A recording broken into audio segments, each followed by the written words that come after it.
Sa ngalan ng Diyos Ama, ng Diyos Anak, at ng Diyos Espiritu Santo. Aming Diyos at Amang mapagmahal, maraming salamat po sa panibagong araw na inyong ibinigay.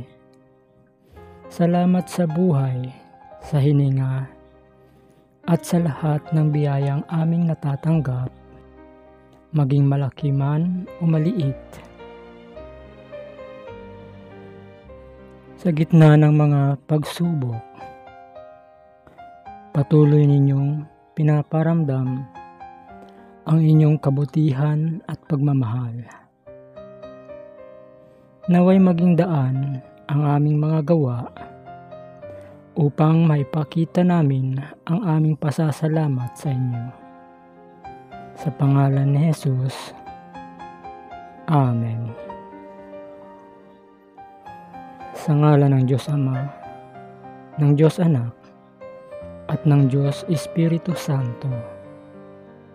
Amen.